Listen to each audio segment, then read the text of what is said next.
తెలంగాణను వానలు ముంచెత్తుతున్నాయి. అన్ని జిల్లాల్లోనూ 2 రోజులుగా భారీ వర్షాలు కురుస్తున్నాయి. దీంతో వాగులు వంకలు పొంగి పొర్లుతున్నాయి. ప్రత్యేకించి కృష్ణా గోదావరి నదులు ఉప్పొంగి ప్రవహిస్తున్నాయి.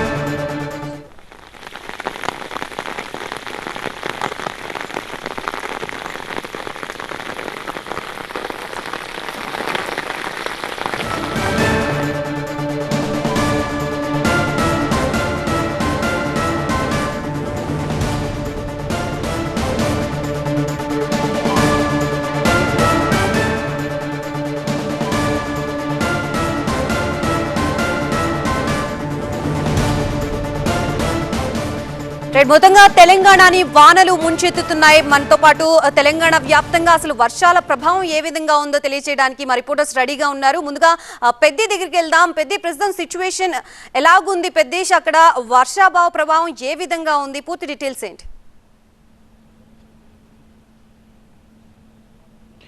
వరంగల్ ఉమ్మడి జిల్లా వ్యాప్తంగా వర్షాలు ఎడతెరిపి లేకుండా కురుస్తున్నాయి. నిన్నటి నుండి 2 రోజుల నుండి ఏకదాటిగా కురుస్తున్న వర్షాల నేపథ్యంలో అనేక వాగులు ఉప్పొంగి ప్రవహిస్తున్నాయి. చెరువులు కొన్ని ప్రాంతాల నుండి మత్తడి పోస్తున్నది. ముఖ్యంగా జంపన్న వాగు ఉధృతంగా ప్రవహిస్తుంది. ఈ నేపథ్యంలో కొన్ని గ్రామాల మధ్య రాకపోకలు స్తంభించాయి. అటు ఓపెన్ కాస్ట్ గనుల్లోకి కూడా వర్షపు నీరంతా చేరిన నేపథ్యంలో సింగరేణి ఓపెన్ కాస్ట్ గనుల్లో పూర్తిగా బొగ్గు ఉత్పత్తి నిలిచిపోయింది. భూపాలపల్లితో పాటు తాడి చెరువులో కూడా బొగ్గు ఉత్పత్తి నిలిచిపోయింది. ఇంకోవైపు ఎగువ ప్రాంతాల్లో కురుస్తున్నటువంటి వర్షాల ప్రభావంతో బొగత జలపాతాలకు వరద పోటెత్తింది. ఈ నేపథ్యంలో నిన్నటి నుండి ఇప్పటివరకు స్టిల్ కూడా అక్కడికి సందర్శకులను ఎవరిని అనుమతించడం లేదు. ప్రస్తుతం బొగత జలపాతాల సందర్శన నిలిపేశారు. ఎగువ ప్రాంతాల్లో అటు ఛత్తీస్గఢ్లో కురుస్తున్నటువంటి వర్షాల నేపథ్యంలో తెలంగాణ ఛత్తీస్గఢ్ సరిహద్దులో ఉన్నటువంటి జలపాతాలన్నీ కూడా ప్రస్తుతం ప్రమాదకరంగా ప్రవహిస్తున్నాయి. ఇకపోతే ఇటు గోదావరికి కూడా వరద పోటెత్తుతుంది. ప్రాణహిత నుండి వస్తున్నటువంటి వరద నేపథ్యంలో ప్రస్తుతం కాళేశ్వరం త్రివేణి సంగమం వద్ద గోదావరి క్రమక్రమంగా పెరుగుతుంది. మేడిగడ్డ బ్యారేజ్ వద్ద ప్రస్తుతం 1,54,700 క్యూసెక్ల వాటర్ ఇన్ఫ్లో కొనసాగుతుంటే సేమ్ వాటర్ని 85 గేట్లు ఓపెన్ చేసి ఆ వాటర్ అంతా దిగువకు వదులుతున్నారు. దిగువన ఉన్నటువంటి దేవాదుల ప్రాజెక్ట్ వద్ద కూడా 76 మీటర్ల మేర అక్కడ గోదావరి ప్రవాహం నమోదవుతుంది. ఈ నేపథ్యంలో అక్కడ వాటర్ అంతా కూడా 9 మోటార్లు లాంచ్ చేసి ఆ వాటర్ అంతా కూడా లిఫ్ట్ చేసే ప్రయత్నాలు చేస్తున్నారు. ఇంకోవైపు వర్షాలు నిన్నటి సమృద్ధిగా కురుస్తున్న నేపథ్యంలో రైతుల్లో మాత్రం ఆనందం వ్యక్తమవుతుంది. చూస్తున్నాం చాలామంది రైతులు ఆనందంతో అరక కట్టినటువంటి రైతులు వారికి వర్షాలు అంటే ఇప్పుడు ఆ వరి నార్లు మొలకెత్తడానికి కావాల్సినటువంటి వర్షాలు సమృద్ధిగా కురుస్తున్న నేపథ్యంలో ఆనందంతో పాటలు పాడుతూ డ్యాన్సులు చేస్తూ వారంతా వరి నాట్లు నాటుతున్నారు. ఈరోజు మనం దృశ్యాలు చూసాం. కమలాపూర్లో మహిళా రైతులు డ్యాన్సులు చేస్తూ వారంతా వరి నాట్లు నాటుతూ వానదేవుడికి కృతజ్ఞతలు చెప్తున్నారు. ఇంకోవైపు చాలా ప్రాంతాల్లో రైతులు ఎల్నినో ప్రభావంతో ఈసారి పంటలు వేయాలా వద్దా అని ఆందోళనలో చిక్కున్నటువంటి రైతులంతా ప్రస్తుతం సమృద్ధిగా కురుస్తున్నటువంటి వర్షాల నేపథ్యంలో ఆనందం వ్యక్తం చేస్తున్నారు. ఇంకోవైపు చెరువులు కూడా ఈ విధంగా నిన్న మొన్నటి వరకు వెలవెలబోయినటువంటి చెరువులన్నీ కూడా ప్రస్తుతం జల కళతో సంతరించుకుంటున్నాయి. ఒకవైపు గోదావరి జలాలన్నీ కూడా చెరువులకు తరలిస్తున్నాయి. ఒకవైపు వర్షపు నీరంతా కూడా చెరువులకు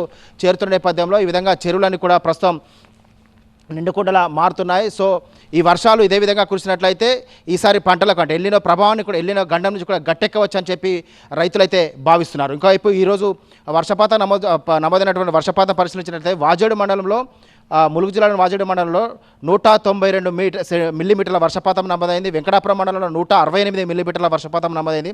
ఏటూరు నగరం మండల కేంద్రంలో 156.6 మిల్లీమీటర్ల వర్షపాతం నమోదైంది. విచిత్రంగా ఇక కాళేశ్వరం మండల కేంద్రంలో చేపల వర్షం కురిసింది. సో అక్కడ విచిత్ర చేపలకన్నీ ముళ్ళు ఉన్నటువంటి చేపలు వర్షం కురిసి విచిత్రంగా చేపలన్నీ కూడా జనసంచారం ఉన్నటువంటి ప్రాంతాల్లో సంచరిస్తున్న నేపథ్యంలో అక్కడ ప్రజలంతా కూడా చేపలను విచిత్రంగా చూస్తున్నారు. సో వాతావరణ శాఖ కూడా రాబోయే 2 రోజుల పాటు ఇదే విధంగా వర్షాలు ఉంటాయని చెప్పి హెచ్చరికలు జారీ చేసిన నేపథ్యంలో అధికార యంత్రాంగం పూర్తి స్థాయిలో అప్రమత్తంగా వ్యవహరిస్తున్నారు. జిల్లా కలెక్టర్లు, జిల్లా ఎస్పీలు, అదేవిధంగా పోలీస్ కమిషనర్ కూడా స్థానికంగా ఉండేటువంటి అధికార యంత్రాంగాన్ని అప్రమత్తం చేశారు. ఇటు తెలంగాణ ఛత్తీస్గఢ్ సరిహద్దులో ఉన్నటువంటి చీకుపల్లి వద్ద ఇసుకవాగు డైవర్షన్ రోడ్ తెగిపోయింది. సో అక్కడ ఎవరు కూడా రోడ్డు దాటకుండా ముందు జాగ్రత్త చర్యలు చేపట్టి బారికేడ్స్ ఏర్పాటు చేశారు. ఎవరు కూడా వాహనాలను కూడా అంటే ఛత్తీస్గఢ్ తెలంగాణ రెండు రాష్ట్రాలకు సంబంధించిన వాహనాలు అది జాతీయ రహదారి కాబట్టి అక్కడ వెళ్ళే అవకాశం ఉన్న నేపథ్యంలో ఆ వాగులో చిక్కుని కొట్టుకుపోయే ప్రమాదం ఉన్న నేపథ్యంలో ఎవరు కూడా వెళ్లకుండా పోలీసులు ప్రివెంటివ్ మెజర్స్ తీసుకుంటారు. సో రాబోయే 2 రోజుల పాటు కూడా ఇదే విధంగా వర్షాలు ఉంటాయనే హెచ్చరికల నేపథ్యంలో అధికార యంత్రాంగం అయితే పూర్తి స్థాయిలో అప్రమత్తంగా వ్యవహరిస్తున్నారు. అటు వెంకటాపురం మండలంలోని పాలెం వాగు ప్రాజెక్టుకు వరద పోటెత్తింది. సో పాలెం ప్రాజెక్టు పూర్తిగా నిండు కుండలా మారిన నేపథ్యంలో మొత్తం 4 గేట్లు ఓపెన్ చేసి పూర్తి స్థాయిలో వాటర్ని దిగువకు విడుదల చేస్తున్నారు. 4700 క్యూసెక్ల వాటర్ను దిగువకు విడుదల చేస్తున్నారు. సో మొత్తం మీద అయితే చెరువులు నిండు కుండలా మారుతున్నాయి. రైతుల్లో మాత్రం ఆనందం వ్యక్తమవుతోంది. రైట్, థ్యాంక్ యూ పెద్ద.